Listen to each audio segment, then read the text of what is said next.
Boom. All right. And we are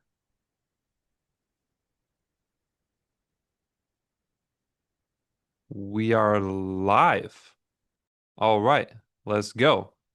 Let's do it. Welcome, welcome, welcome. We are live and we got a special treat for everybody joining us. Rocket. Yeah, Can you hear it okay? Xactimate. Let's break it down. Let's go. No rules in the code, it's a baseline at best. Vera said it Welcome, plain, everyone. the market does the rest. Carriers posture, pretend gonna they the boss, but the let ELA everyone shows kinda clear trickle their in power's now. all lost. You could tweet, you could Got a little bend, Xactimate write the rap pressure for way, ya. custom list overhead. Profits how you stay. They talk about limits, but that talk is cheap. This game's for the bold, not the ones who sleep. So don't play the script, it was never your role. Every move that you follow just texted your soul. What? There ain't no rules, only dollars in the game. Numbers, we write our own fate. Independence pays when you learn to create. Welcome, In the welcome, insurance everyone. game, we hustle and claim. Xactimate's the tool, we bring Drop the a flame. thumbs up in the chat if you guys can hear us, if you can see us. Check the entries line by line. We vibing flip with the the view. rap. Hourly rates adjust the way we know what's true. Profit built in, overhead stack, margins on lock. While they watch from afar, we steady rock the block. All right, Claims we flow got heavy, thumbs we balance flying the in. scale. No Love to cookie see cutter it. norm. We blaze our own trail in a world of limits. Our vision expands. We craft every go. cost with our own two hands. Financial savvy, independent mind. In this market jungle, we're the rarest kind. So when you see our totals, you know it's supreme. Xactimate an extra dream team reigns supreme. Oh, Yeah. right. We are going to get started, everyone. Welcome, welcome, welcome. What If is you can happening? hear us, if you can see us, drop an emoji in the chat. Want to make sure that that chat is working for everyone. Want to make sure you guys can hear us and see us. Thumbs up. All right. I love it. I love it. Thank you guys. Thank you Guerrera's for in the taking the house. time out of your evening here to join us. Beautiful Tuesday evening here. And I'm here joined with the legendary Andy McCabe. Thank you for joining us, Don't know Andy. about that. Hey, And thanks we're for having me, Chris. Good to be here, man. absolutely we're gonna just kind of let folks trickle in a little bit. I'm gonna get everybody warmed up. We're gonna just kind of have some icebreakers to start us off. So first, I just want to kind of get a sense of who's in the room. You know, who's on the webinar tonight. Who are we talking to? So first and foremost, how many years have you guys been in business? Drop it in the chat. How many years in business? All right. 1, 24, 12, 5, 18, 2, 7, 23. It's Oh, we flying got so newbie. fast I We got a can barely newbie. even keep up now. Some There of we you go. guys looks like you've literally been in business since the dinosaurs were around, and some of you a little bit newer, and everybody in between. So I love to see it. We got a lot of different folks joining us. Very Oh, excited to look at have that. everyone. Um, Turley. the Turley next started when I guess the dinosaurs were here when he started. That's great. Um, Next question. Where's everybody joining from? All right. What territories are you representing? All right. Alabama, Vegas, Iowa, Illinois, Georgia, Florida, Texas, New York City, Miami, baby. Let's go. Oklahoma, St. Louis, all over the place. Looks like we got someone in every Wow. corner of Look the at United that. States here. I love it. All right. Sacktown represent. Next question is how many years have you guys been using this tool we're all talking about here tonight, Xactimate? Oof. All right, 2 weeks. I love it. 2 weeks. This is probably the Welcome. most useful webinar you could have stumbled I'm about to into if you're blow 2 weeks in. your mind. Let's go. All right. A long damn time. Too damn long. Okay, I like that answer too. That's great. Let's go. All right. And then the last question, just to make sure that we're on the right webinar here, I want to make sure we're in the right place. Who's here because you want to maximize your job value? You want to make more profits? Just Cheddar. a thumbs up, a yes, a me, some money signs, all of Boom. it. All right, I perfect, think you hit a perfect. chord there. You must have I struck a think chord. we're in the right place, Andy. I think we stumbled into the right webinar tonight. So yeah, I'm looking forward to it. I'm very excited. I'm just gonna kind of give everybody an overview of the format. I know I'm gonna kick it over here into Andy here in a minute, but the format, just so everybody can understand, we are going to get to questions at the end. We have been emailed with a lot of questions. You guys have a Mm. lot of questions. We're very excited to answer your questions. We are going to make sure there's a lot of time to answer those. So if Andy is presenting and he doesn't cover something that is a burning question that you have, don't worry. We will get to it and we will go in an orderly fashion through everybody's question at the end. So As just long wanted as to it make sure takes. we get that out of the way first and foremost. So yeah, the general overlay here is I'm gonna toss it over to Andy here in a few minutes, and then he's gonna rock and roll through a wonderful presentation that he's put together for you guys tonight. Something that I love about what he's going to share too is it's actually like really, really practical and how he's going to present. It's not just a, run of the mill, like bore you to death with a bunch of, slides and things like that. But he's going to show you something super, super practical. So I'm super excited about that. And then just so everybody understands, and maybe you're like, who's this random dude in the glasses talking to me tonight? I have no idea who he is. Just so that you guys have some context and how I'm connected and everything here. My name is Chris Matz. I'm the owner of Marketing Ninjas. We are a marketing company that specifically serves the restoration industry. And specifically, what we do is we help restoration companies connect with plumbers, property managers, insurance agents, and a bunch of other potential people who can refer you jobs. So that's what we do, and that's how we're connected to the industry. If you want more information about that, we can give you more information about that later and how to work with us. So that's who I am, and that's why I'm here. I connected with Andy months ago, in the industry, and we've been going back and forth, and we've been saying, hey, we got to do something together. And we've been so busy, and we finally made some time for it. So I've been so excited for this webinar. And when we started promoting it and putting it out there to everybody, I just saw a massive reaction from you guys. So I know you guys are probably even more excited or just as excited as I am for Andy to share tonight. So thank you so much, Andy, for taking the time out of your busy schedule to be with us here tonight. I really, Absolutely. really appreciate it. I know everybody here appreciates it as well.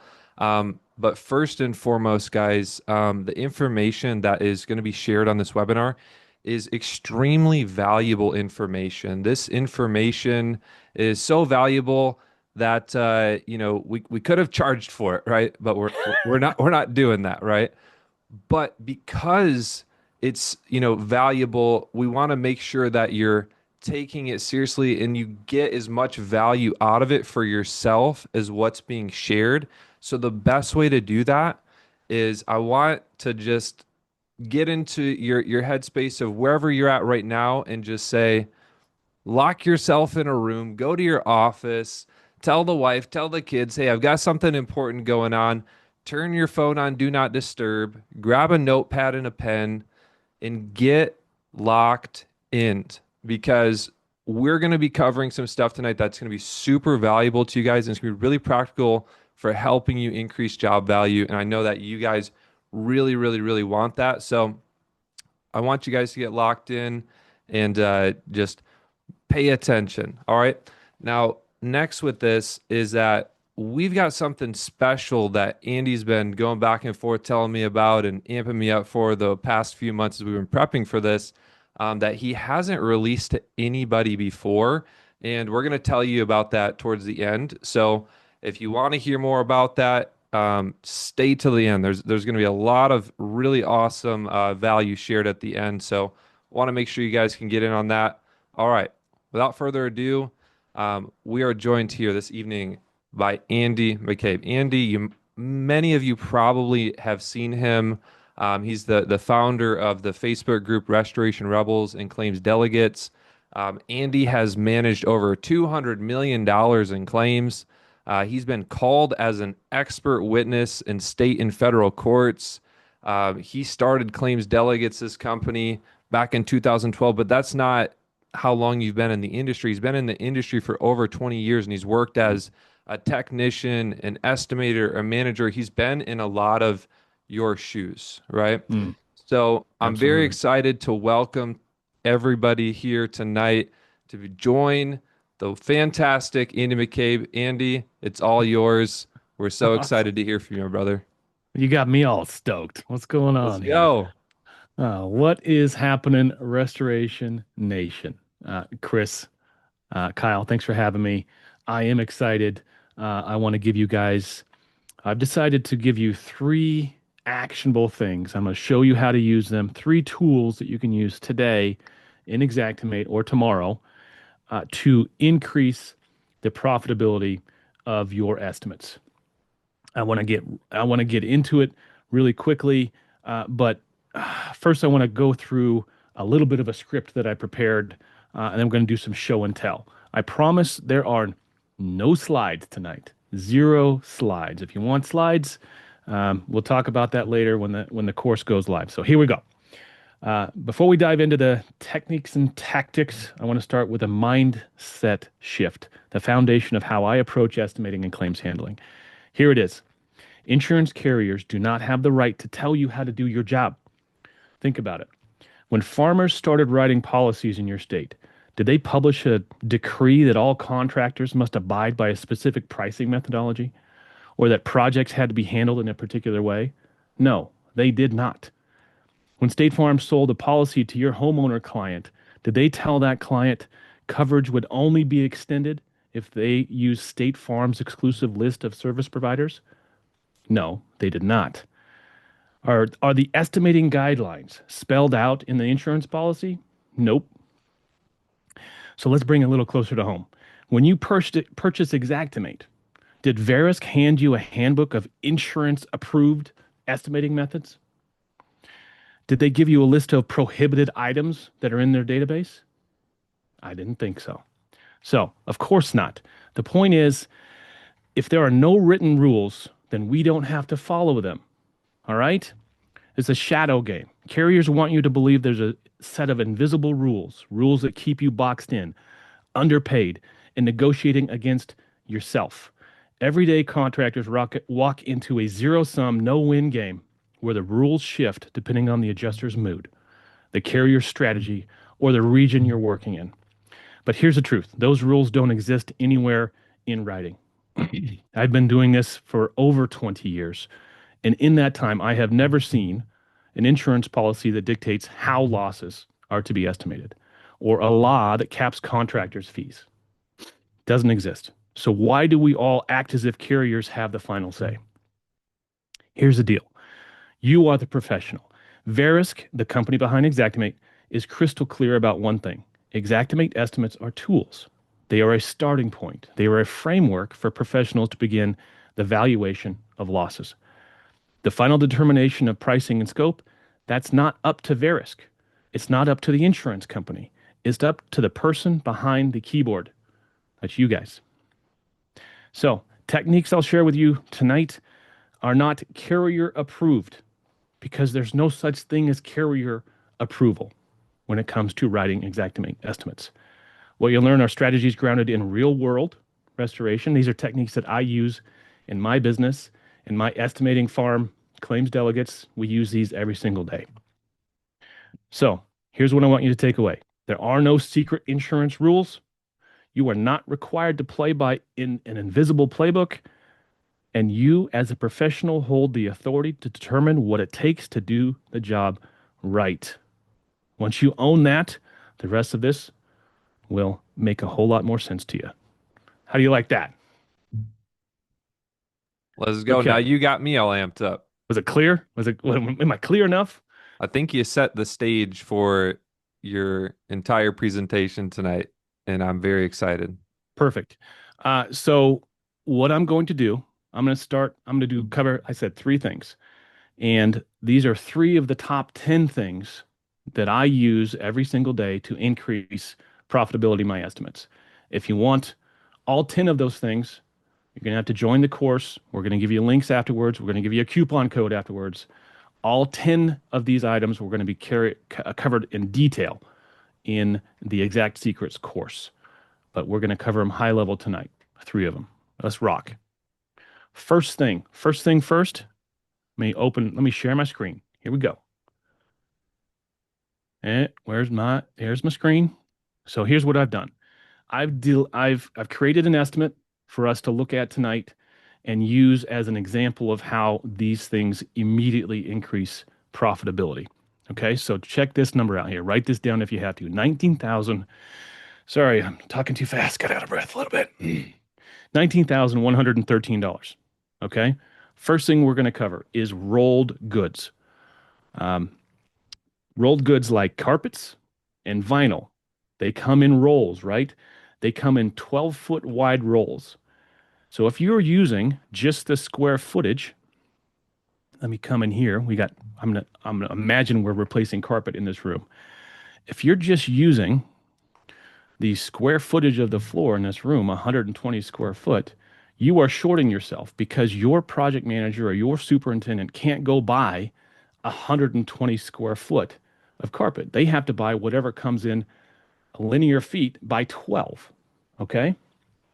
So what I'm going to show you, and here's one thing that no one ever showed me when I was learning.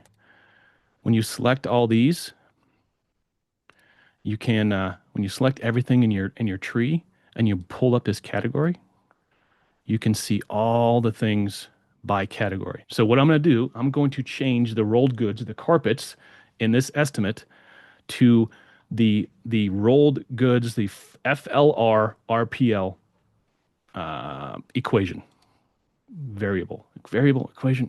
Yeah, whatever. Where's my FCC? Here it is. So this encompasses all of the flooring, all of the carpet in all the rooms that I've already estimated to be replaced. So instead of using the F variable, I'm going to use the FLR underscore RPL, and it's going to recalculate that. So as you can see, while they're removing 659 square foot, that's the actual square footage, the rolled goods calculation comes out to 802 square feet. Now you can double check that with the flooring underlay, or I'm sorry, you can view the options. Oh, shoot. Durera is laughing at me right now. Where's the view? Oh, I'm sorry. It's right here. There it is. I can see how the flooring cuts are laid out. Now, if some of these don't look right, I can manually replace, I can change those around. But essentially, what this says is this many linear feet of flooring needs to be ordered, and these are your cuts. It looks pretty good to me. I don't see any efficiencies that we could gain by that. Okay? So just that one change. What did we add? We added $600, right? $600 to that estimate. Is that clear? You guys got any questions on that? Simple Andy, as yeah, yeah. Andy, we can do Q&A as you go with some of this, but I don't want it to totally derail your All right. presentation. I want to make sure everyone's on. If everybody understands the directive there, let's drop a thumb in the chat just so we can make sure you guys are alive and well. Perfect. All right, we got some thumbs I coming saw in. one thumb up. And Okay. if I don't see any thumbs, we might have to just redo that entire section Oh, again. that's everybody. Just kidding. Okay. FLR underscore RPL. That does it for you. Now, if you want to do it the easy way, like I do, I use the sketch function. I find my carpet line item I'm going to use, and I just drop it in each room, and it automatically figures that out for me. But this gives me the proper amount of material to do the job right. Okay. What's our next? What's next? Let me see. Um, Rolled goods. And now we're going to talk about labor trades. It's one of my favorites. I don't know how many of you know, but while you're in here, I'm going to go here. I'm just going to go click on that and click on my unit price. Can you see this here? The trade says DMO. Can you Very zoom few. in just a little tiny bit? I don't know if it's I don't know if I possible. can. Maybe I'm I don't know if I can. Let me reduce the size of my screen. There. How's that? No? Yeah. No. You can just go back to how it was, keep rolling with it. I Yeah. think All right. that folks can see it. I'm just hard Well, of sight, maybe. the labor trade is what you want to be looking at here. So you go to unit price and you see what trade is for removal of this carpet.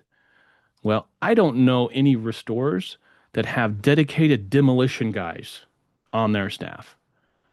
So what I like to do is I like to match up the trade that's actually going to do the work with my estimate.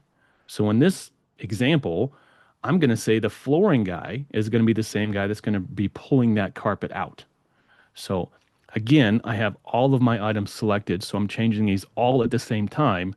I'm changing this to FLR. Now, the flooring trade for the removal of that carpet is FLR. And you can see it turns on the price a little green because it changed the price. Oh my goodness. And now we're up to $19,910. But that's not the only thing we're replacing in here. I think this is a big one. Very few of us have Molly-made level cleaners on staff, right? And the people that are going to be doing this cleaning, I'm assuming this is a fire loss, right? Okay. In order to properly clean fire damage, it takes specialized knowledge and specialized techniques. Your average Molly-made person doesn't know those techniques and doesn't do smoke damage cleaning. So why does Xactimate have a regular old cleaner doing this work? Well, I don't know why. Somebody out there in the chat can probably tell me why they settled on CLN for this when CLNR is the proper one. So let's watch the numbers go up. 19,910. 19,913. Now, I'm not going to do all of these, but I'm trying to make the point that CLNR, the proper trade for this task, is the proper thing to use. CLNR. 19,988. Now, these are baby steps. We're not making huge changes. We're just making our estimates way more accurate because at the end of the day, I believe in writing defensible estimates. That means right hand on the Bible or right hand in the air, whatever the Bible works. I want to swear that this is the most accurate estimate I was able to write with the information I had and my experience. That's it. And I don't send Molly maids in to do fire damage. I send special trained cleaners to do this. All right, I've done half of these, and we're up to $20,000 on this estimate already. Now let's go to, what else do I know? What else? Where's FNC? Okay, here's a good one. Am I going to get a demo guy in there with no training and no skill to rip these baseboards out? No, because I'm going to end up with all kinds of drywall damage that I didn't have before, right? So I'm going to change the removal phase from DMO to FNC. And it's right there. It matches the trade that's going to do the repairs. So change that. I'm going to hit OK. And that added $160 to my estimate, just with that simple tweak. All right. So where this really plays big is roofing. You R&R roofing, and every single time they have DMO as a removal. Well, you can't legally put a demo guy, an untrained demo guy, on a roof. You can't do it for OSHA rules. You got to have training. You got to put a roofer on that roof. Well, because roofers are insured differently. The workers' comp rate on a roofer is vastly different than the workers' comp rate on a demo guy. Well, if you're paying for roofers to do the job, which we all do, you're paying that workers' comp for that roofer. And you will be amazed. I didn't do it in this example, but you will be amazed the difference it makes in the dollar value of the estimate when you change the removal of roofing to RFG the trade RFG from DMO. Okay, I think I've hammered that home. I don't need to change the rest of these. We're already up to 20,165. Okay, what's my next? I'm gonna take a breath here. Any burning questions in the chat right now? I think that there was a question from Caleb that said, "What does the R mean after the CLNR?" I believe I'm trying to connect the dots there. That's a cleaning and remediation specialist. And I'll tell you here. Yeah, it doesn't name it. Anyway, somebody in good chat can answer that question, I'm sure. Here it is. It's a cleaning remediation technician, CLNR, where a cleaning technician is just CLN. Got it? Okay, this is a great segue. We're going to talk about supervision, right? Xactimate. Hold on one second. I gotta look you straight in the eye, folks. Xactimate does not include supervision of any kind in any of their estimates. Xactimate doesn't include your business overhead or profit considerations in any line in Xactimate. So, if they don't include it, you've got to add it. That's your responsibility as the estimator. So, how do you figure out how much supervision I'm going to need on this job? Well, I'm about to show you. Here it goes. And sharing. Here we are. A lot of people don't realize this tab is here. All right, I'm in the estimate items. I'm coming over here to labor summary. Well, guess what I have down here? The grand total of labor hours. These are man hours that Xactimate estimates it's going to take to perform the scope of work that I just estimated. 138.02. Well, shit, Andy, what do I do with that? Well, I'm glad you asked. Let me share a different screen and I'll show you. Oh, there. Oh, wait, where is it? Oh, there it is. I'm going blind, people. What was that number? 130, 138, 138. Here it is. So I've got a calculator here. You will get this entire file. You can see there's multiple tabs on this. I use this every day on every single file I touch. You will get this as part of the package when you buy the Exact Secrets course. So I just plugged in 138 man hours, and it spit out with a 15% project slippage, which, no project ever finishes on time or on budget. So 15% slippage gives us, I'm going to say, a crew size of 2 for this job. That's 11 days or 3 weeks or 0.75 months. But more importantly, here's how much, if you had a full-time supervisor on that job, it would be 88 hours of full-time supervision.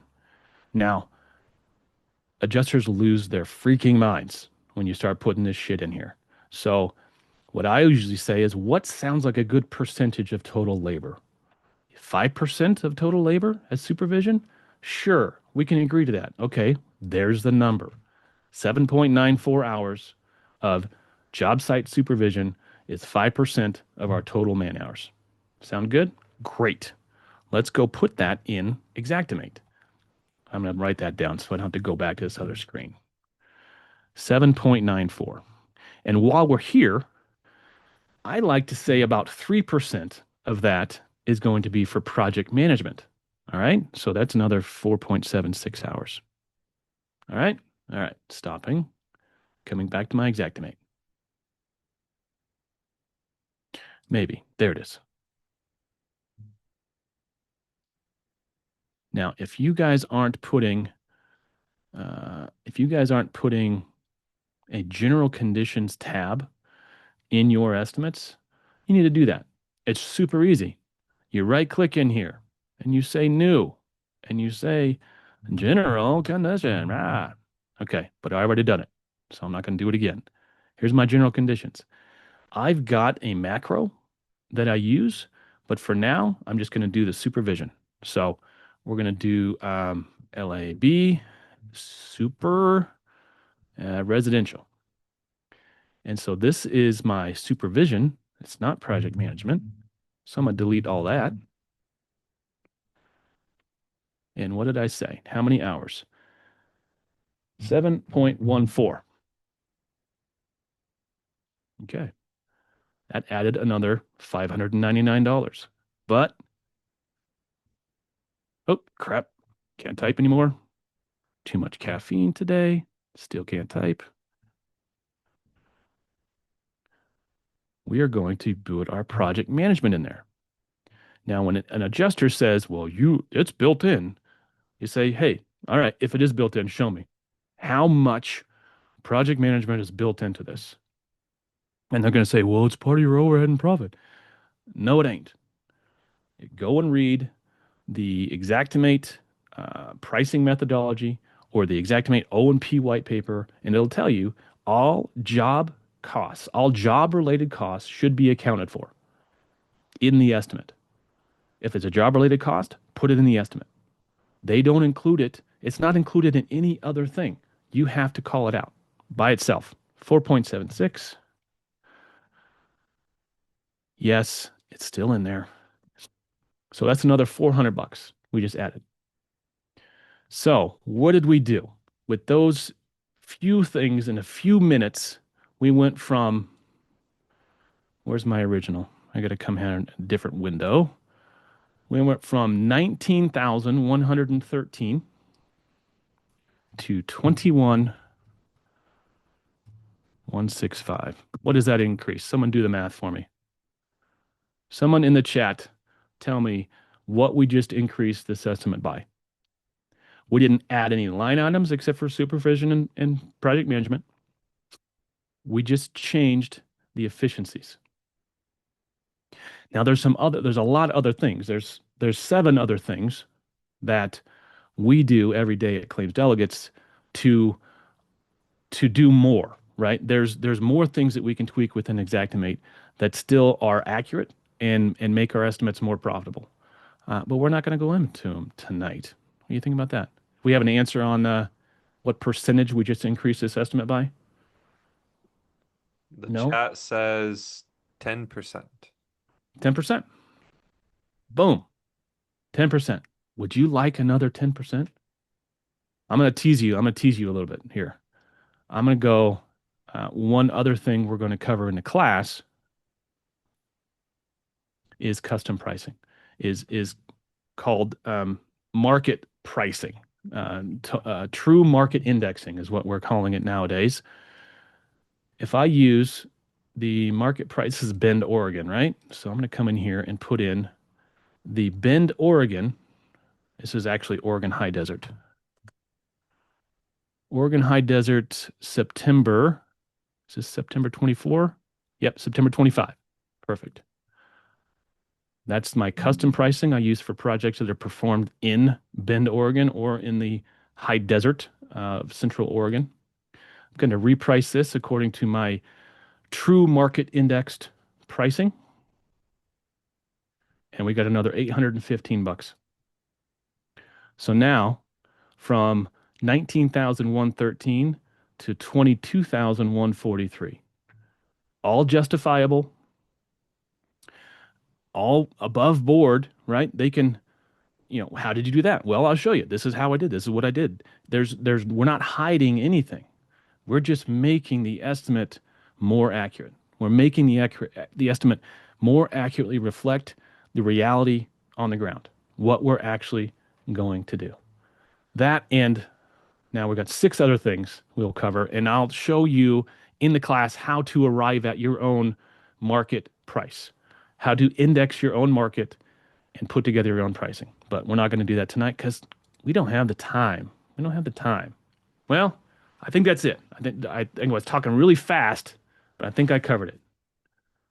What do you guys think? You hit some of the big points. I know we're going to have a slew of questions, so we're going to leave a good chunk for Q&A here. So I just want to ask you a few questions just because I know we've had some people join us as we've been kind of going here. So we have some new people in the room just to make sure we're all on the same page. What exactly does a certified Xactimate consultant do? Yeah, thanks for asking. The certified pricing consultant from Verisk essentially says this person has been through a training class with Verisk and passed a test and agreed to adhere to a code of ethics that they have a deep level understanding of where the pricing in Xactimate comes from, how that database is developed, and the components of each item in that database. So that person has, and I am one of the, I think there's 200 in the country, maybe 300 by now. That person has a just a higher level of understanding of what goes into the pricing in Xactimate, which also gives them more firepower and more reasons, more justifications to change that pricing to better reflect their market. Hmm. So, when someone, adjuster says, "Well, you can't change the price," I just tell them, "Hey, here's my certificate from Verisk that says I have a higher level of understanding of the pricing than you do, and here's the white paper that says Verisk says this is a foundation. This is a minimum price. Verisk tells us that it is up to the estimator to make sure that their pricing and their estimate properly reflects their market and the work they're going to do." So it's a long-winded answer to your question, but Verisk didn't hasn't had this for a long time. I think it's been maybe 4 years, maybe 3 years. This because I think they were getting a lot of pushback from the carrier side, saying, "Hey, these stupid contractors are just changing these pricings willy-nilly." So Vera said, "Fine, we're going to certify these folks. So if a certified Verisk pricing consultant makes changes, those changes hold more weight than somebody else." Mhm. Yeah, that's powerful because it can ultimately increase, job profitability and you're going to get a little bit less pushback, right? Yeah. So what is the difference? Again, I'm going to recap a couple of things you said. I want to make sure everybody walks away with this. What is the difference between what Xactimate assumes and what actually happens on the job? Mm. Well, Xactimate, you have to make some assumptions, right? In order to have, yeah, in order to build the tool that they have, you have to assume some things. They assume 60 minutes of travel time, and I could show you some of the assumptions. Actually, let's not just have me blab about it. Let me show you in the estimate items. Go into your supporting events. Here is some of the assumptions that Xactimate makes on cleaning labor. Labor assumption is based on an 8-hour day with 5 minutes of planning, 60 minutes total drive time, and material pickup, 20-minute breaks, 15 minutes setup and cleanup of tools and equipment, and debris removal and floor sweeping or vacuuming in the immediate workspace. Independent, I like how they added that. That's always hasn't been there. Hold on, I got to get this on one screen. Independent of any final cleaning at the end of the job if warranted. So, another thing I'll cover in more depth, this percentage is essentially your labor yield. This is based on an 8-hour day. So, what this is saying is out of an 8-hour day, 20% of it is non productive time. Okay. Now, they have demo labor at a less efficient. Just saying 39% of demo labor, 39% of their day is non-productive time, right? So that breaks down to 1% is like 4.8 minutes, right? So you can change this. And again, in not to give away too much, but I have a calculator that my good friend Joe Spears, oh, I got to share my screen first. My good friend Joe Spears developed, and I just blatantly stole because it's so good. I have a calculator here that allows me to say if there's more than 60 minutes of drive time in a day. If your job is 45 minutes away, Xactimate allows 60 minutes of drive time. Well, that's round trip, right? You have more than 60 minutes. So you have another 30 minutes of that day, 45 minutes there, 45 minutes back. You have another 30 minutes that needs to be unproductive time. It's windshield time. So what I did, you put my 30 minutes in there, and it changes the labor yield from, just depending on trade, from framers 43.75 to 0.25. So I use that and I go back to my supporting events and I change it to zero point 0.5 instead of 0.3437. So those are the assumptions that it makes. It also makes some assumptions um, on material yields and things like that. But again, all of that is transparent and all of that is fair game. If you can see it, you can change it.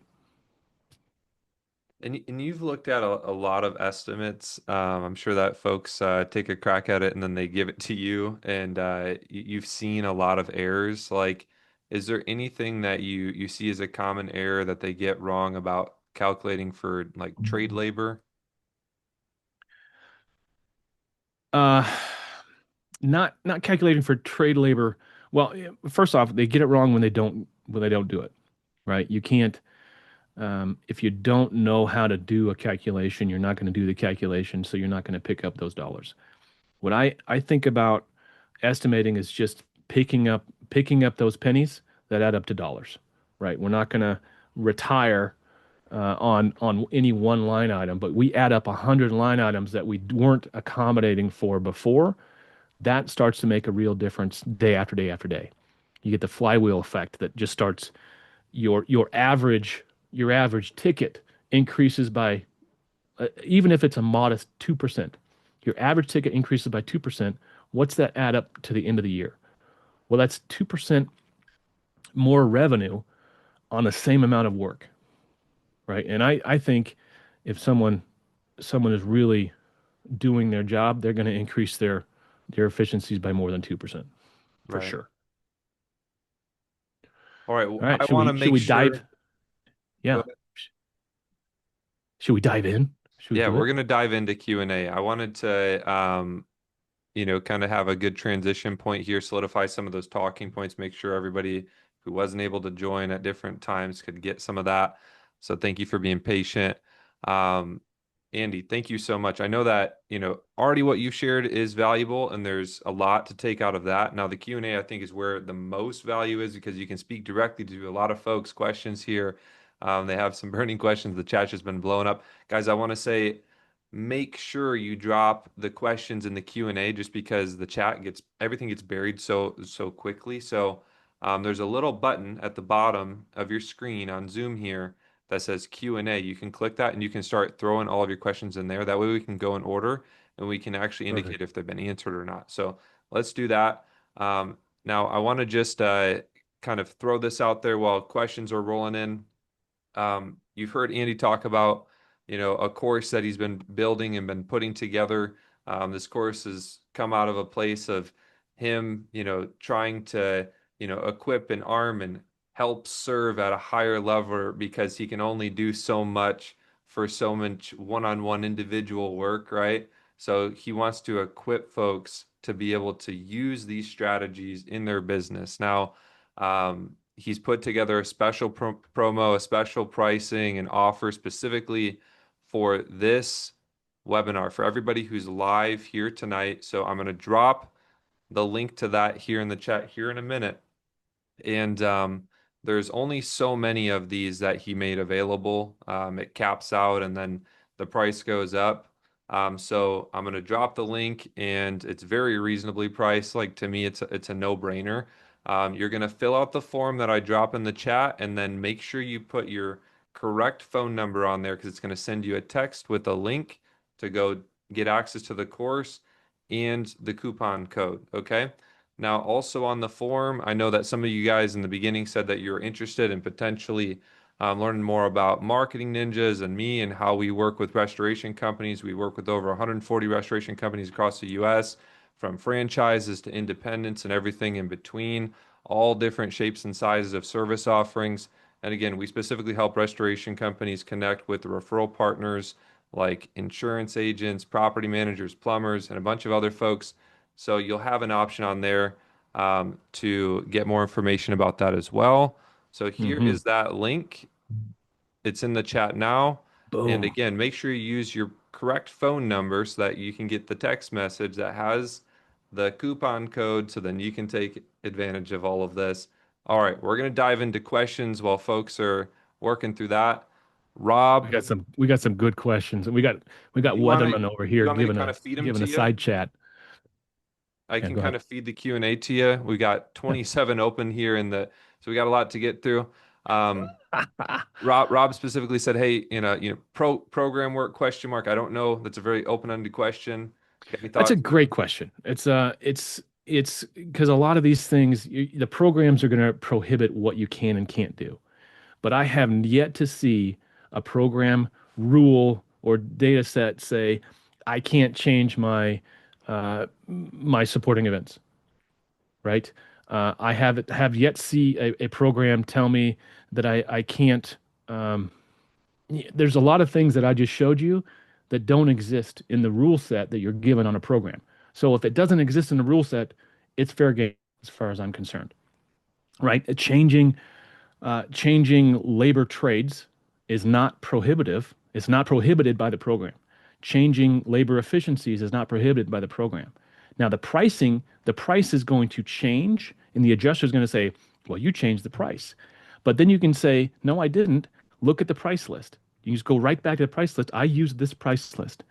And you can tell them what you did. What I did do is make this more accurate for the work we're actually going to do.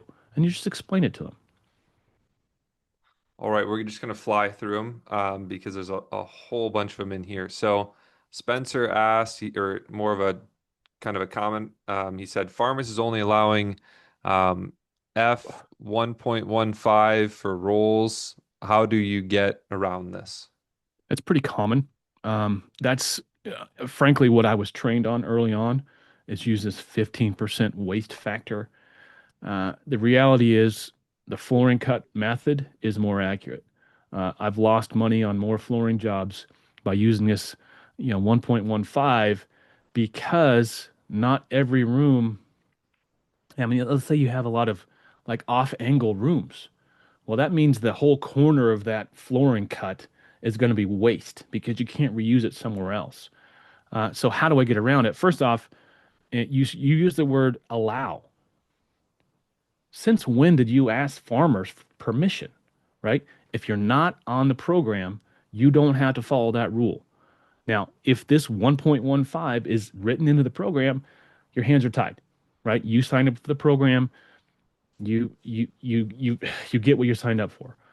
But other than that, I would push it back on the adjuster and say, hey, how does I would show him the flooring cuts, show him the flooring cuts, and explain to him, I've got to go down and get 200 linear feet of carpet. That is 200 times 12. That is this many square feet. How do you propose I put this in the estimate? Because this is actually what I'm going to have to buy. Just show them the raw facts and make them justify their position. All right, next question is, are these tricks able to be utilized under carrier SLAs Yeah, I when, think we yeah, covered that. okay. Yeah, we covered that. And are you okay? And are Are you you on? are you on any Yeah. programs for insurance carriers? Okay, this is a rehash. Yes, so claims delegates, we've got a handful of estimators that we work for contractors across the country. Some of those contractors are on programs, and for those situations, we just keep a copy of those SLAs handy for reference, and we write to those SLAs. But again, to reiterate, I haven't seen an SLA that says I can't change labor yields or material yields or anything like that. Right. Can you Can you charge for charge the for labor on labor construction? on construction? Yeah. I don't know what that means. I mean, Yeah, yeah, feel free to ask your question again if it's hard to understand. yeah, What is your response when the adjusters say cleaning is included in the line item regarding the cleaning line items? yeah. And you can. We just read that, right? They get that from the supporting events, and they say they take that verbiage to mean the cleaning is included. Well, the reality is it's not. Um, and the Xactimate was really good with how they adjusted that verbiage, and it says, at the end of that whole line, yeah, it says 15 minutes cleanup of tools and equipment and debris removal and floor sweeping or vacuuming in immediate workspace. That nowhere in there does it say cleaning the walls, cleaning the baseboard, right? Cleaning the doorknobs, cleaning the toilet. It doesn't say anything about that. Um, and it also says independent of any final cleaning at the end of the job if warranted. So thank you, Verisk, for adding that. I would rather they got rid of that whole cleanup, the whole thing. That the cleanup and debris removal language in supporting events is problematic, and adjusters try to glom onto that all the time, and it's just inaccurate. It's an inaccurate way to interpret what Verisk was trying to do here. All right, what are some of the more hard fought line items to boost profitability on mitigation jobs? Overhead and profit markup. No, that's mitigation is it, either you did it or you didn't. It's not a creative writing exercise. It's not a let's see how much stuff we can come up with to bill for. No, it's did you do it or didn't you do it? It's very, very simple. So I don't see in the work that I do, we don't get a lot of pushback for line items. And there's no secret line items that we use to boost profitability, if that's what you're asking. All right, they don't want to pay for them here. Supervision time, overhead and profit either in our area. How can we make them pay for them, please? Well, let me say first off, you can't make the carrier do anything, just like they can't make you do anything. You need to keep in mind that they are not your client and you are not their client. Your client is the client, the insured.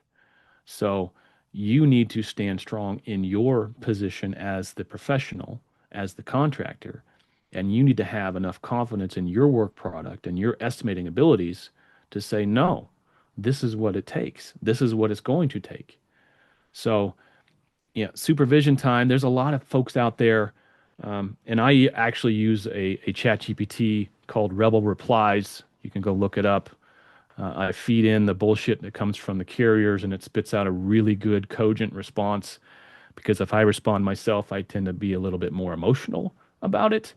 Um, but there's things you can say, and there's other people that say, "Well, don't you have a supervisor? I want to speak to your supervisor." And so, see, you have a supervisor too. And I think that's just gamemanship.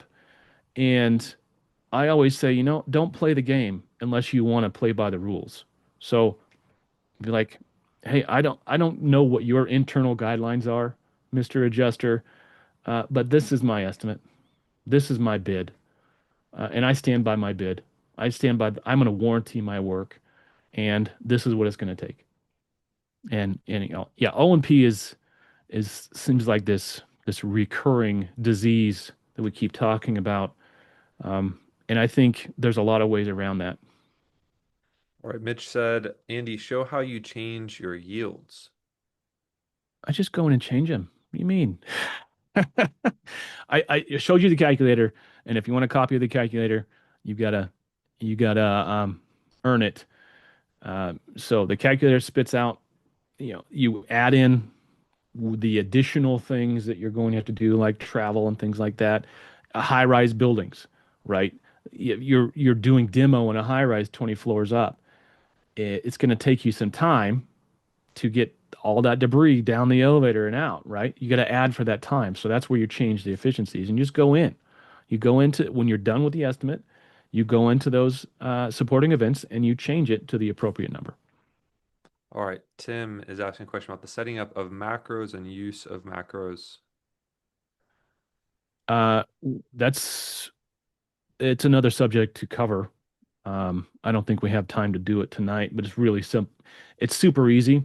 Uh, Develop what you want in the macro, select it all, hit macro. Name it something you'll remember. That's the quick and dirty. All right. Doug is asking, have you noticed that adjusters are pushing back on labor code changes, especially when their comparative or their third-party comps don't add up to your totals? Well, first off, Doug, you know as well as I do that those comps never match. Those comps are not worth the paper they're written on. But no, I'm not seeing. In my experience, these guys don't know what you're doing. They don't know why it's different. They just know it is different. And I invite that conversation because I will make an adjuster's brain melt by going into the minutia on them, and they'll just, I'm done. Okay, you win. So yeah, those third party comps, they're just garbage. I think they should be outlawed, frankly, but that's a different story. All right. I think we already talked about making your own line item. I think that one was already answered. On project managers, there are different skill levels, yellow belt, green belt, black belt. How to adjust? I think you need to have everyone needs to have a schedule of fees, a fee schedule. And on that fee schedule, you can have a junior apprentice or whatever level. And when you have that differentiation, you just build that in. And whether you make your own specific line item for that labor item, or you physically change the labor component of that line item to match whatever your schedule of fees says, there's a lot of ways to do it, a lot of different ways to skin that cat. But you can. Um, I would just as soon not go to that extreme. It's an unnecessary complication. I just bill for the highest level, period. Because I don't want to sit here and start arguing with an adjuster of what level of training my guys have. It's none of his business. So why do I want to put that out there and invite that conversation? I don't want to have a conversation. This is my PM rate, period. End of story. It doesn't matter how much experience he has. What's the best way to get payment on your invoice versus a comp bid? File a lien, charge late fees, prepare for a lawsuit. The three L's: lien, late fees, lawsuit. You don't owe that. That comp bid, like I said to Doug, is not worth the paper it's written on. When we engage in that fugazi conversation, we actually give credence to something that has no value. So I ignore the comp. Say, great, thanks, you did comp. Good job. Good on you. My bill's my bill. Great, you did a comp. My estimate still stands, right? You're not in my business. You don't know my business. And you're not a contractor. You're an adjuster. You've got 3 weeks of experience. Congratulations on your comp. And let's talk about Sedgwick. Let's talk about all these other third-party companies, right? What do they get paid to do? They get paid to reduce claim severity. They don't get paid to write actual comps. They just get paid to write something that's going to allow the carrier to try to get away with paying less. So their paper is worse than toilet paper. Their paper is worthless. I don't give it the time of day. All right. Terrence was asking, what's the class that is offered for getting deeper into this training? I posted the link again in the chat Okay. so everybody can see it because it's starting to get buried there. So go sign up for it there. Again, make sure you use your right phone number so then you get the text, so then you can go through the full process there and get the actual discount on it. Yep. Looking for anything different for estimates. Whoops. For It just estimates disappeared. mitigation. There we go. Versus construction. Yeah. I'm not sure what that means. Looking for anything different for estimates. Well, I would say that if it's mitigation and you've done the work, it's not an estimate. It's an invoice. It's a cost incurred. You are just documenting what you did at that point. It's not an estimate. And when you stop calling it an estimate at that point. If the work's been done, it's no longer an estimate. All right. How did you calculate the appropriate hours for supervisor and project manager? Now we just went through that. It's a spreadsheet. It's a spreadsheet based on total labor hours. How do you overcome sudden and accidental? How do I overcome sudden accidental?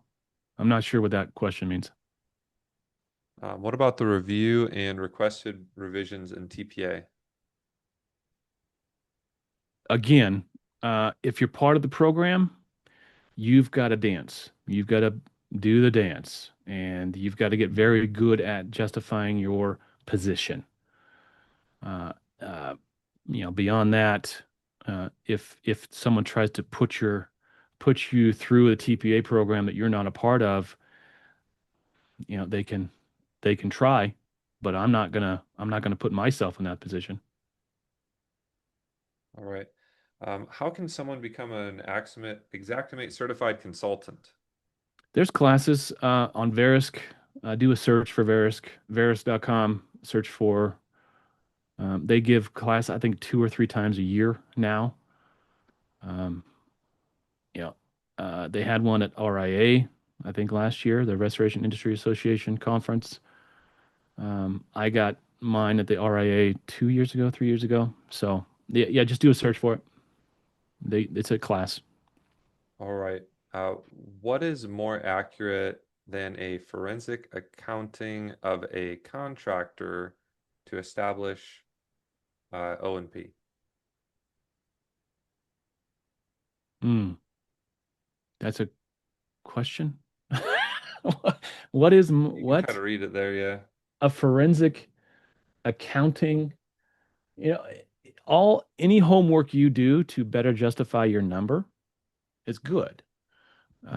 And if you want to have a forensic accountant go through your books and so you have a bulletproof, this is what my overhead is, and this is what my profit requirement is, I think that's great. I don't think it takes a forensic level analysis to do that. You can sit down with your accountant or your CPA and figure out what is my true overhead, and am am I capturing enough? Am I using a markup that's appropriate to cover my overhead? And I'm going to tell you right now, 10 and 10 isn't going to do it. Let me show you this. I don't know if it'll come up. If it'll slowly, slowly. It's trying Okay. to. Oh, Nope. it And it's gone. disappeared. This is gone, man. And it won't focus. Okay. So this is, I can't do it. This is a markup versus margin calculator, and a 20% markup, which is 10 and 10, right? It's a markup. 20% markup only yields a 16.6% gross profit, gross margin. Very few companies, if any, can survive on a 16% gross margin.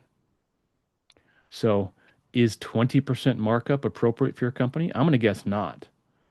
And that's why a lot of my clients use an indexed true market indexing to adjust their pricing to reflect a true markup and a true overhead percentage.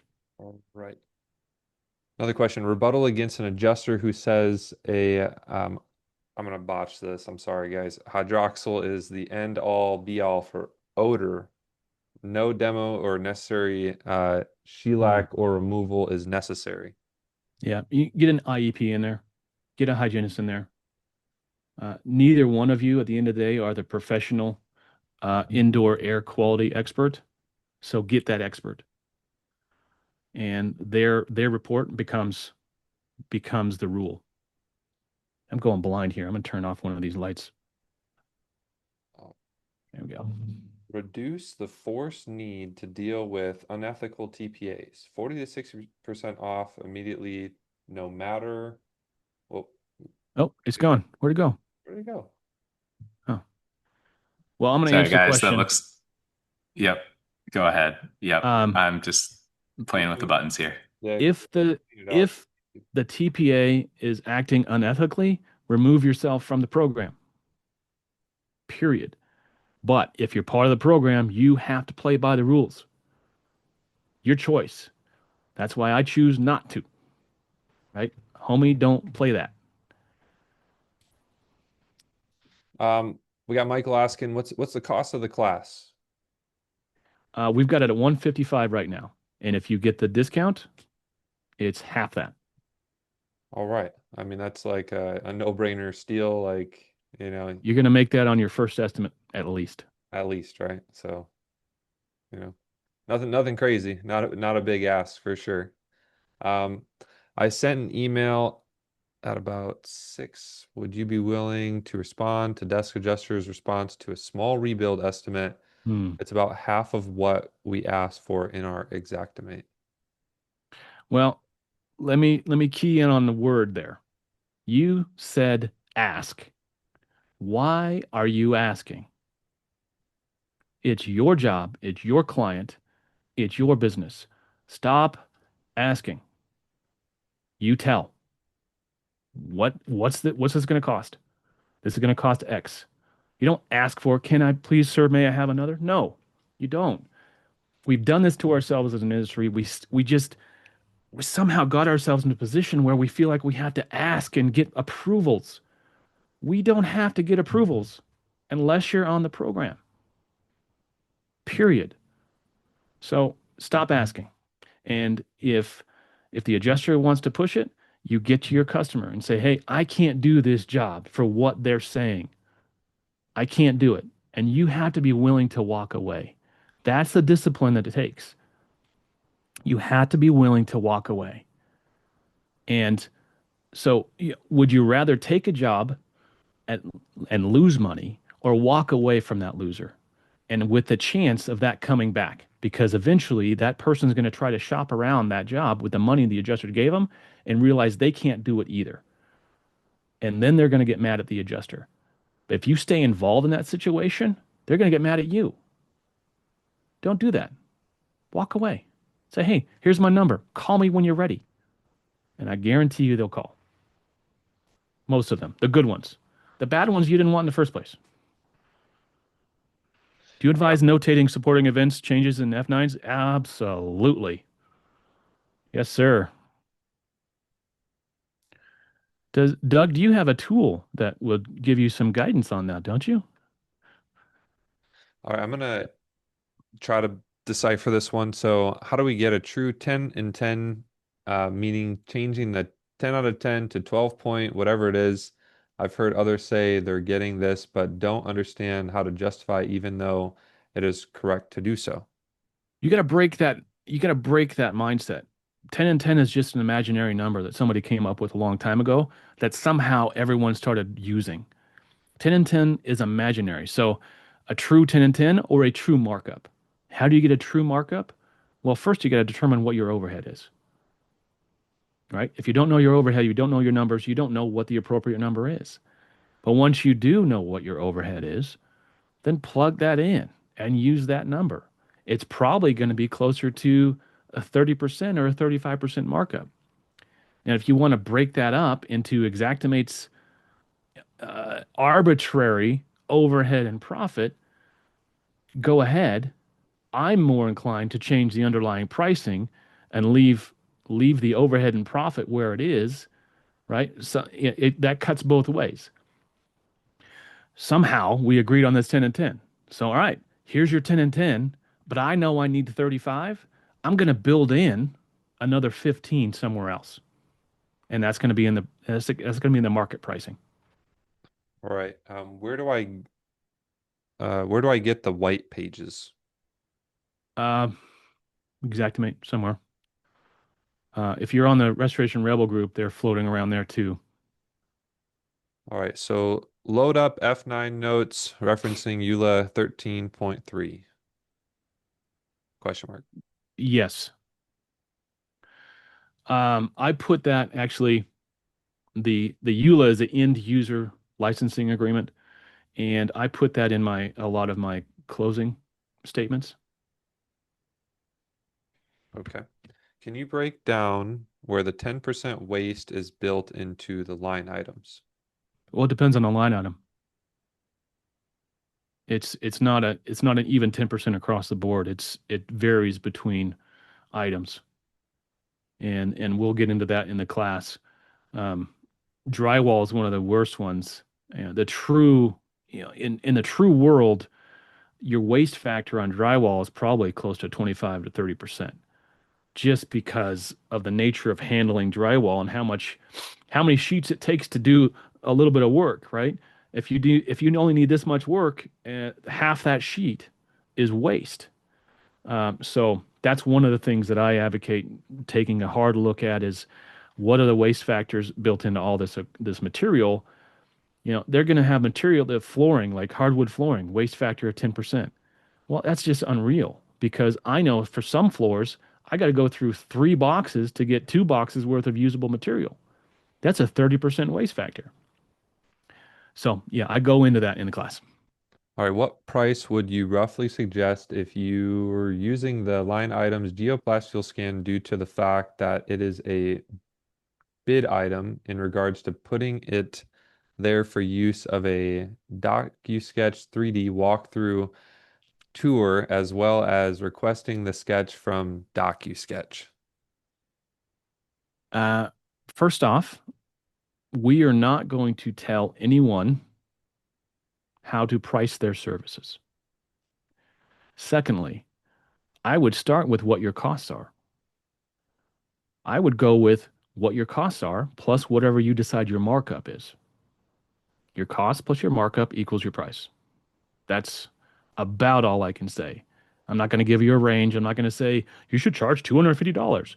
You know, it's the right price is whatever price is right for you based on your costs and your overhead structure.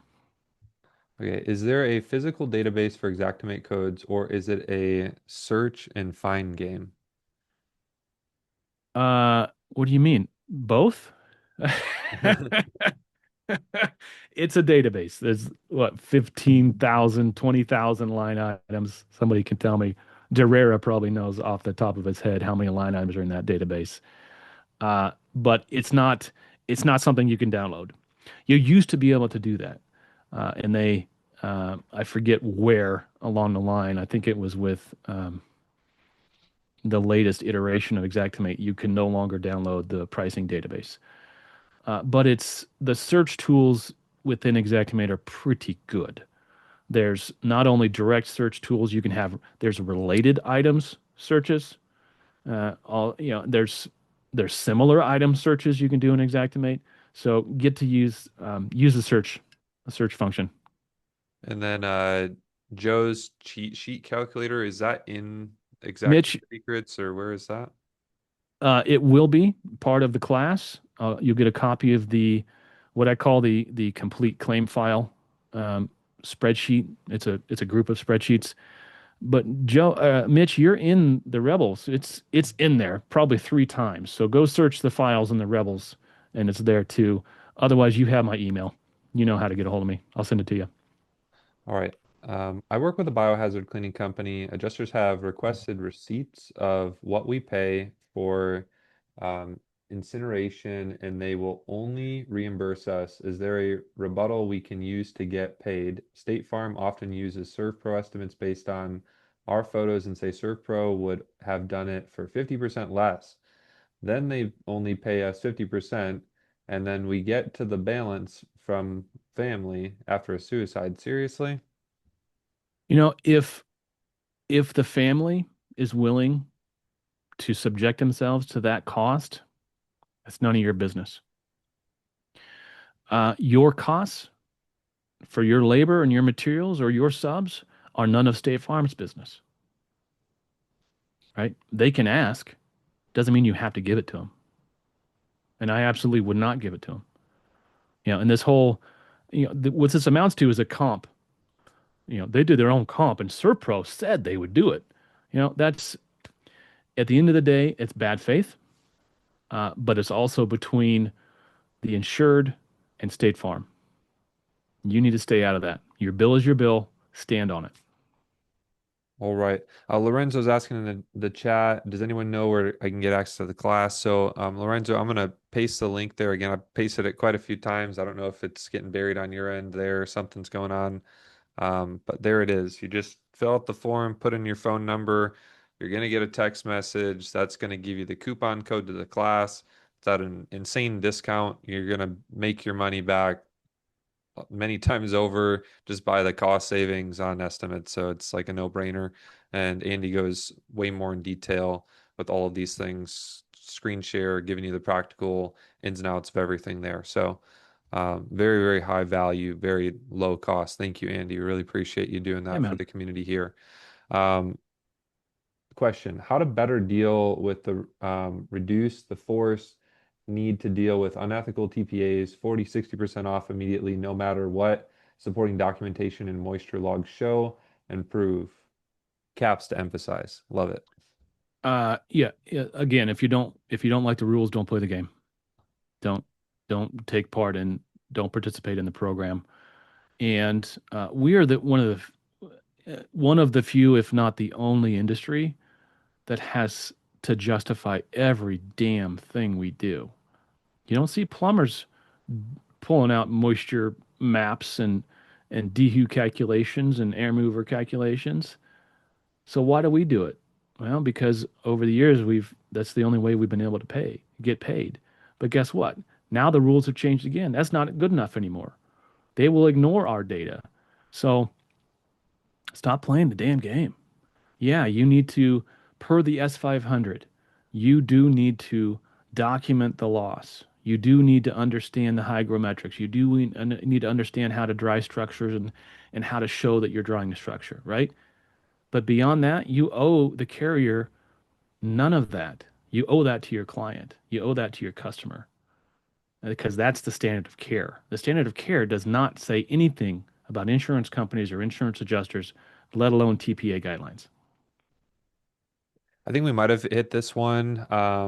Have you ever had success in getting O&P paid on remediation, All only the get it time. on rebuilds? Okay. All the time. Um, uh, what? Oh, that one Yeah, they're bouncing disappeared. around a little I bit. don't know where it went. How That do was a duplicate. Okay, got it. Thank you, Kyle. How do you get paid on mitigation overages from insurance approval? How do you paid on mitigation overages from insurance approval? Yeah, this is a recurring theme. Who's asking for approval? You did the work. You have a contract. Hopefully that contract has a schedule of fees. Hopefully that schedule of fees says what you are going to charge for every hour of labor and what you're going to charge for every piece of equipment. It is what it is. Don't ask for approval. Send the bill and then send the lien notice. All right, so we got another question here. What if you have a job that you haven't gotten paid for, but it's across multi-level states and can't find an attorney to touch it?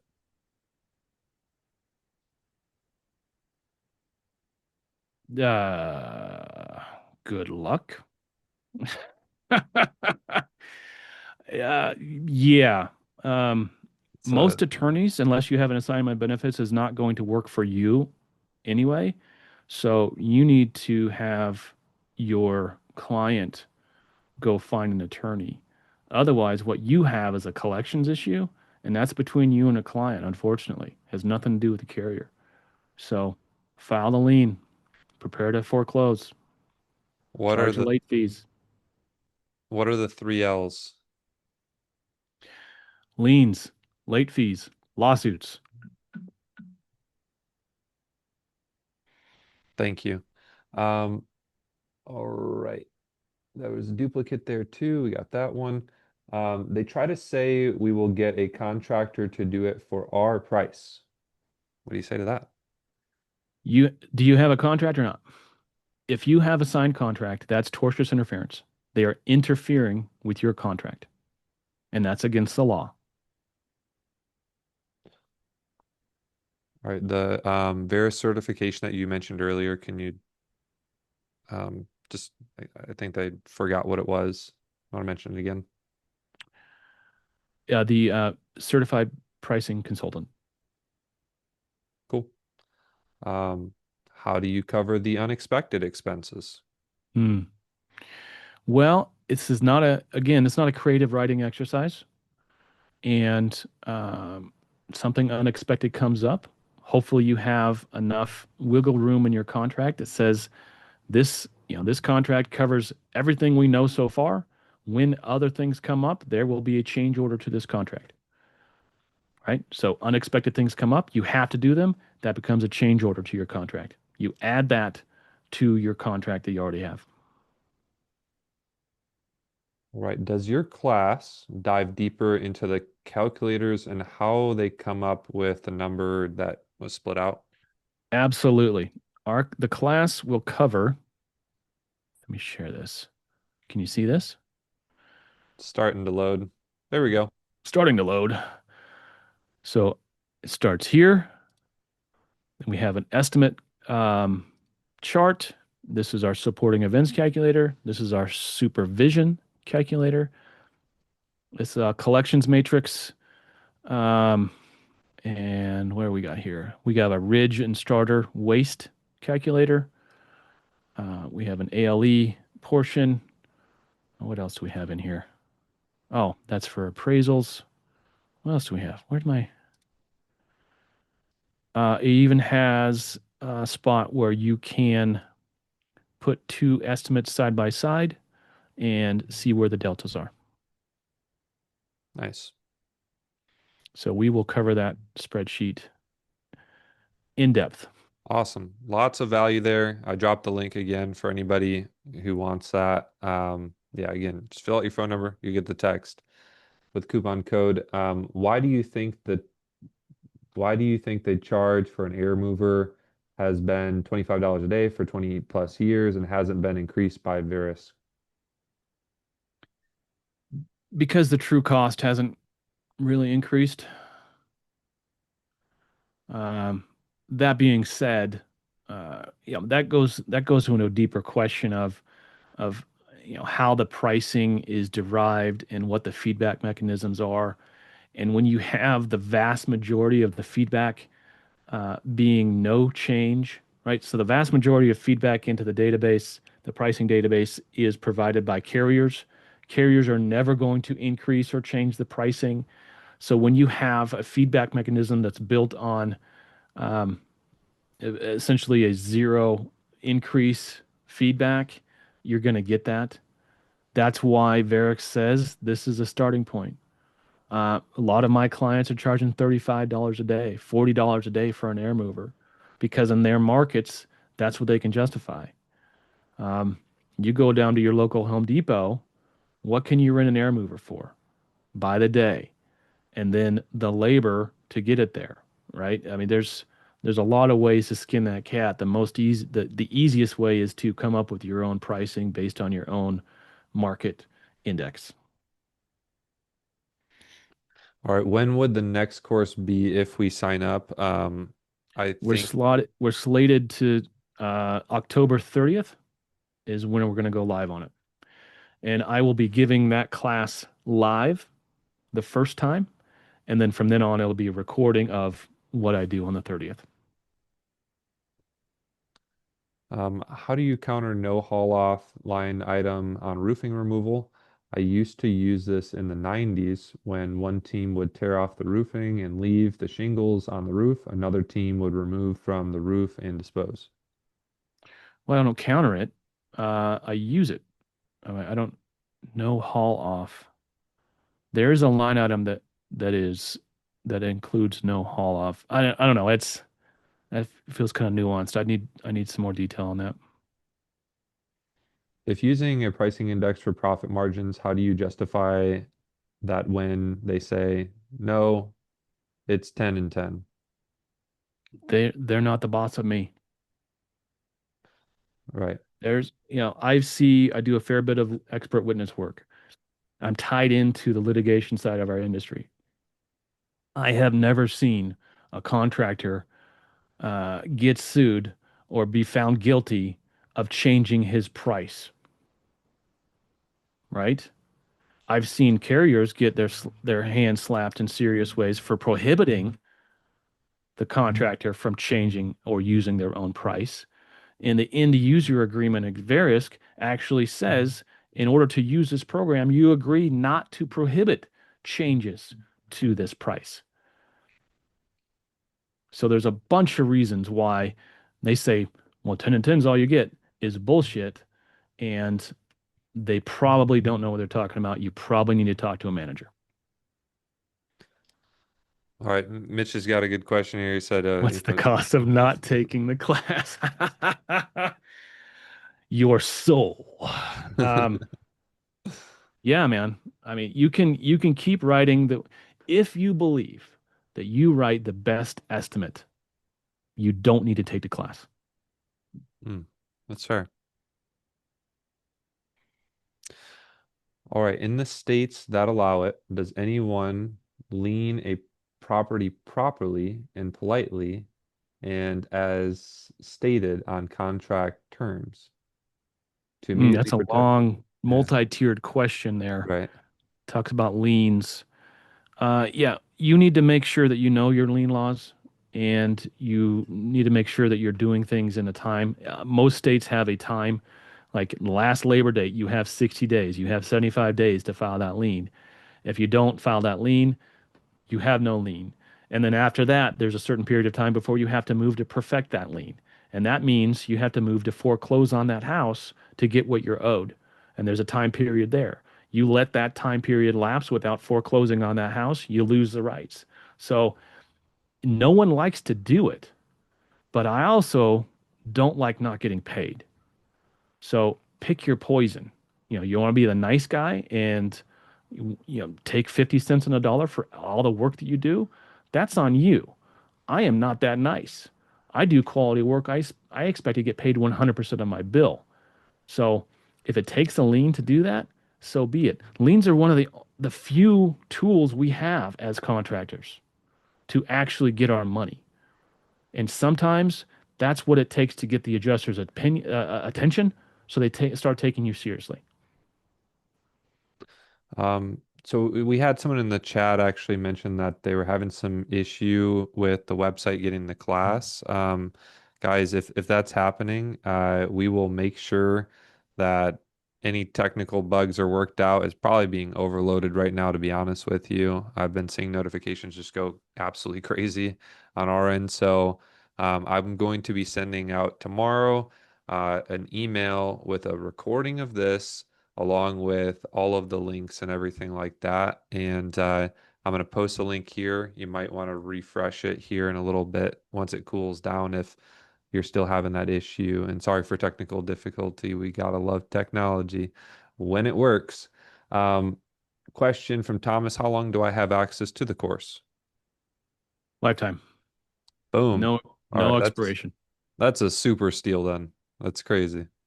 That's how Awesome. I set up all my classes. Let's go. So all of my classes, you have them for as long as I have access to my platform. I'm a huge fan of people. I've got a class called the 24-hour tech, and I've had it for almost 10 years. And still have people to this day that every new technician they bring on board, they run through the class that they bought back in 2015. And I'm good with that because that helps us all. Um, I'm not a huge fan of charging people over and over for the same thing. Also, um, so you've got 50% off with this code to all my classes. If you want to become a member of the Total Claim Alliance and the Restoration Rebel Alliance, for a small subscription, you get free access to all of my training materials. So start with this class, get your comfort level. But if you want all the classes for a small monthly fee, I don't think you're going to find a better deal somewhere else. Awesome. Thank you for dropping so much value here. We really appreciate it. I know we're going way long, so thank you for your time and Yeah, man. staying past. We got some more How many questions. people do we still have here? We got some questions still coming in. So are you game That's to awesome. hang out a No, little I'm bit good. longer? I'm good. I'm here. Okay, I'm just here. wanted to check in with you here. Yeah. Okay, do you send the ESX file to Yes, the adjusters. absolutely. Okay. Because when it comes back different and it goes legal, you can very easily discern where they changed your shit. And no one, push comes to shove, no carrier wants to go up against that. Well, this is your estimate. No, it's not because you changed X, Y, and Z. No, I send it to them all the time because I want them working off of my numbers. I want them working off of my sheet. Mm. So, yeah. We've been getting a lot of love in the chat. Alan said Andy is the shit, and all sorts of love coming. What's We up, really Alan? appreciate you guys. Thank you for staying on and really participating too in all the questions. Really awesome to see the support from the community here. Okay, next question. Is taping for drywall actually included in the drywall line item? Depends. Yeah. Depends. And a patch J has more than just the taping. Patch J has the texture as well. Okay. How do you know how much drywall to remove and where with does silly decimals? I can't really make sense of I that think last he's part of talking it. about the material waste factor. Um, yeah, and it's hard to explain without really going into the numbers.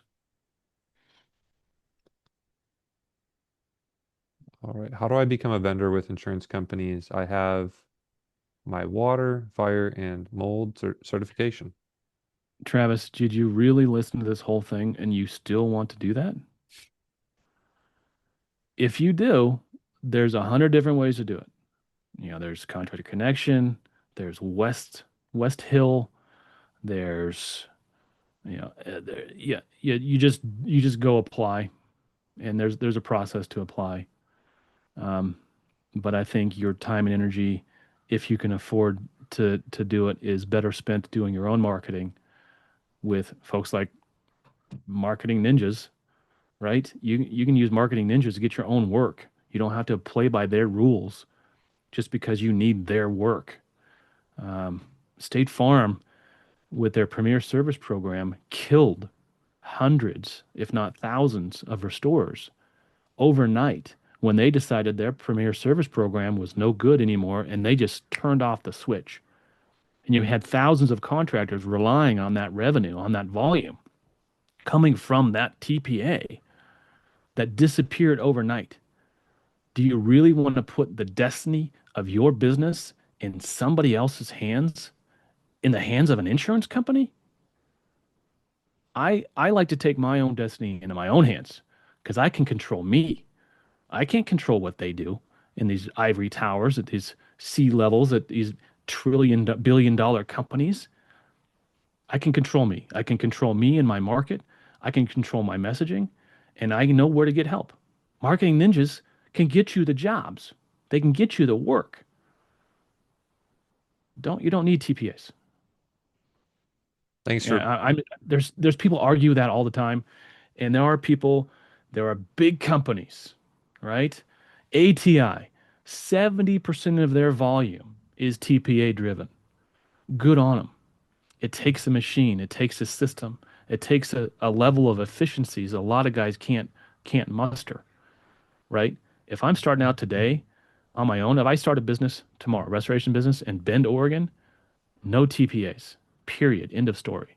Because I know I can outmarket the insurance company. I know I can. Thanks for Sorry for plugging the us there. We soapbox really there. appreciate that. Lots of passion in the chat as well. Somebody's answer to that was Ask Satan. I thought that was hilarious. Um, what if still given standard argument fair and reasonable because others are forced to only leave gear 3 to 4 days dry or not? Probably get the gist of it.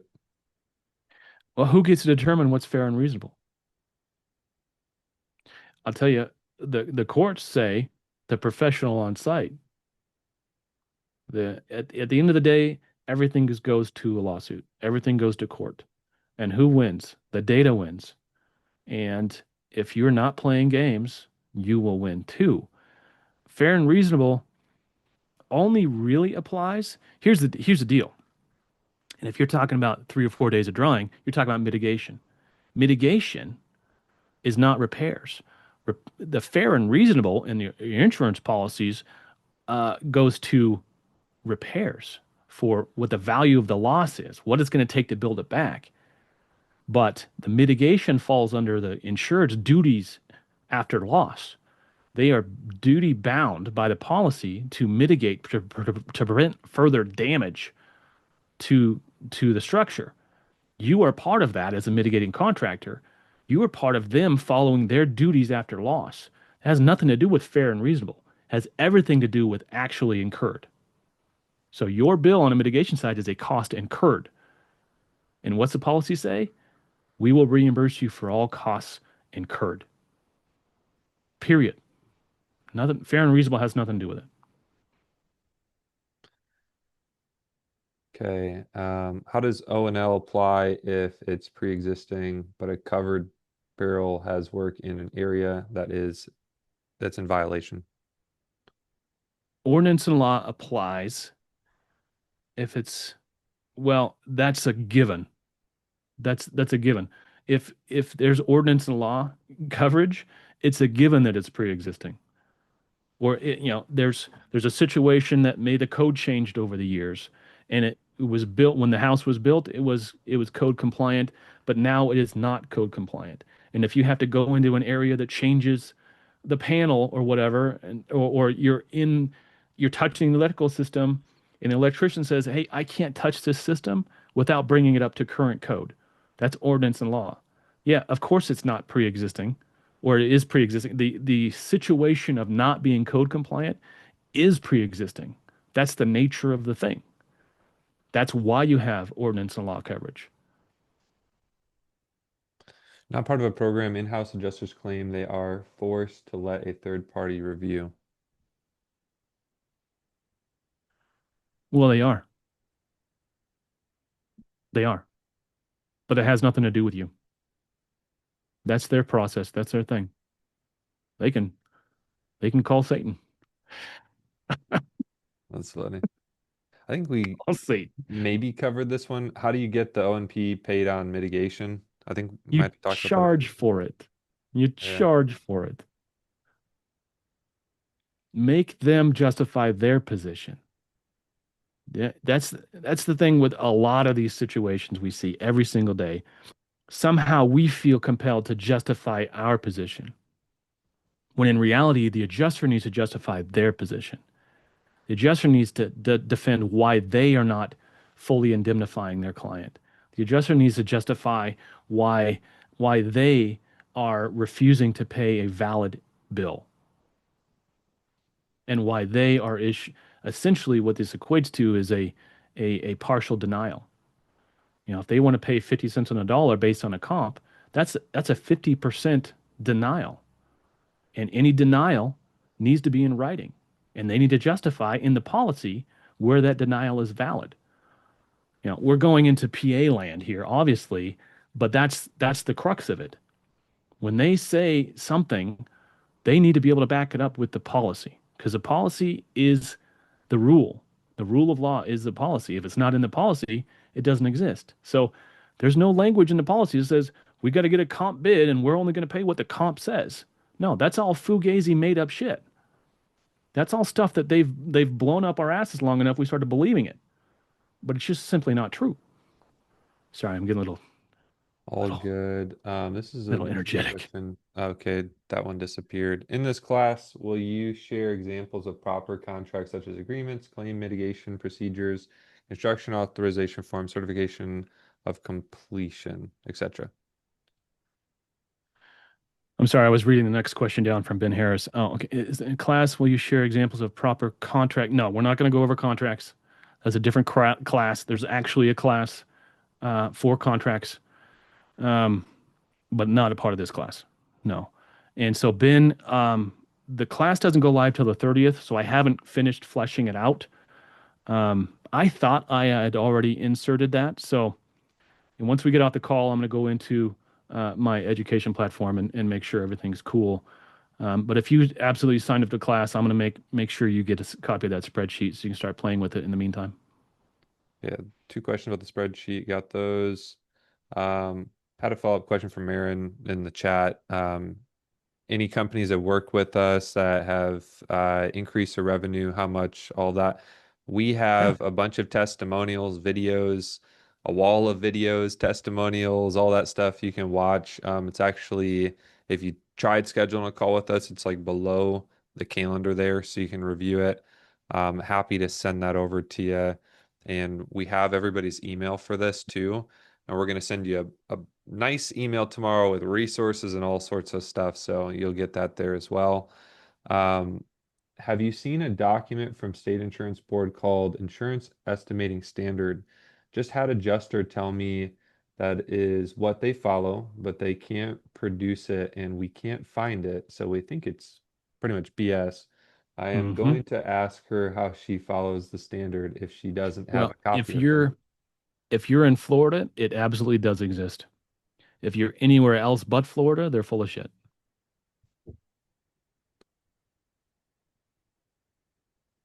Yes, the recording will be made available for you as well.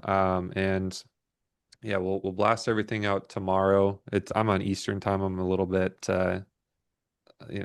starting to approach my bedtime is a long day too. So brain's gonna be mush after this. I don't want to start sending out links Yes, and it is. wrong thing or something goofy. So I'll do it Yeah. tomorrow. How do Okay. you restore something that wasn't built up to code? You do it.